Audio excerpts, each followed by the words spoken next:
What's going on, guys? Welcome to the High Ground Retakes checklist.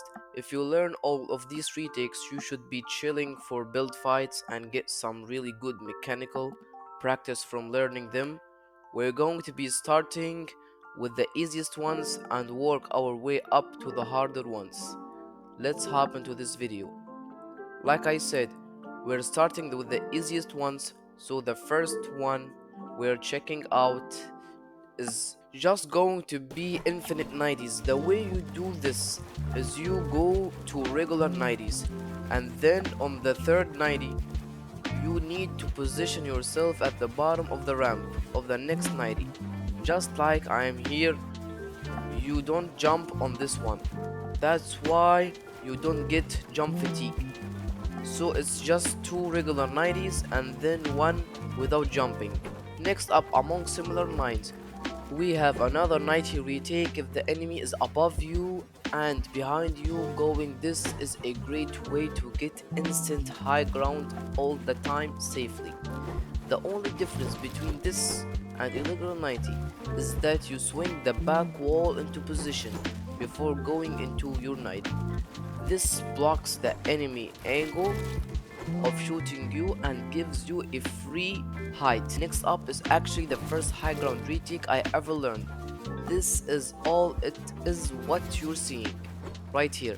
This is a good stepping stone if you are new to high ground retakes. It can lead into some more complicated ones that you're gonna talk about later in this video. So the way you do this retake is first you do double ramps, a ramp above and below you, and then put two cones on top of your ramps. Then you can go either side and you place a ramp, a floor and a ramp, and then edit throughout that retake. And next up is another really easy one, just a 180, but it is very protected and it can lead into some nice piece control opportunities. So it starts out where you are just double ramping and you place the cones above you. From there you can turn out either sides, place a wall behind your ramp and a wall to the side. You are turning out and then ramps and cone on top of the ramp. From there you have a lot of position on things you can do. Next up is another method for 180, up with a cone on top. Next up you're gonna get into some variances of side jumps. If you are not very good at side jumps, I recommend it starting with the basic, just land on a floor and then land on a floor with the ramp behind you. Those are the basics, and then we are getting into the more advanced ones that everybody needs to know. First we are talking about is this the elevated side jump. On an elevated side jump you land on top of a ramp, so it pushes you up one extra layer. When you actually do the side jump here, you need to first place the floor and then the ramp. It is really all about the jump, though getting the jump down so that you land at the back of the ramp. That's the hardest part about it. With enough practice you will get the muscle memory down. The next step to make is even better, is to place walls above your cone before taking the jump. That way if somebody holding an angle above you, when you take the side jump the wall will block their angle. High wall area, the high wall are a way to piece control somebody 2 layers above you with one move.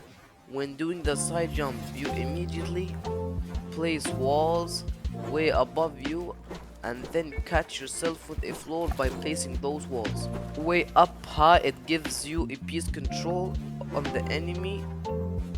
When they're above you, you can build up to those walls and piece control through them.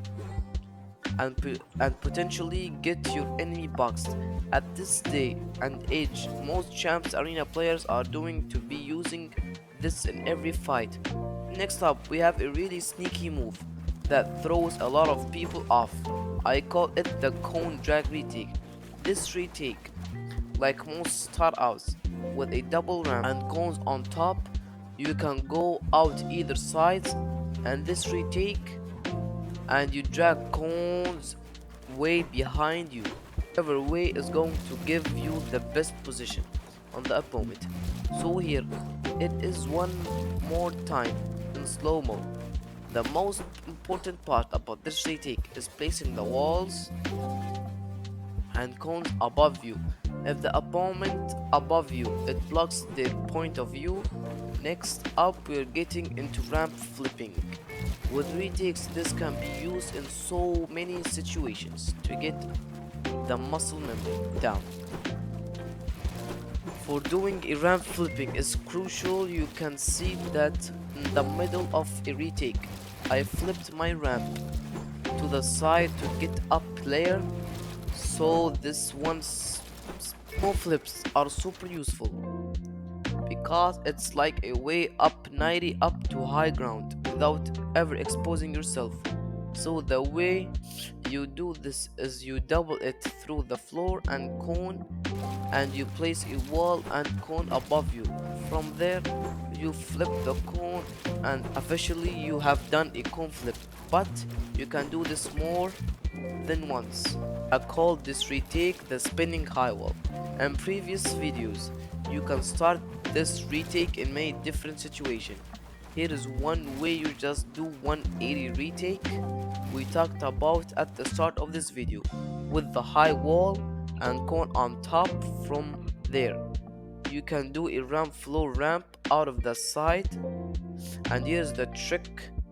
When you edit through the floor, you place a wall in front of you and a cone above you, and then you do a 180 spin out of the side and place the wall and a cone on top, and from there you can just keep on going. This one repeat from as long as you want, and it gives yourself so many piece control opportunities by placing those high walls. I hope this video helps you out. Be sure to like and subscribe. Thanks for watching. I'll be seeing you in the next video. Peace.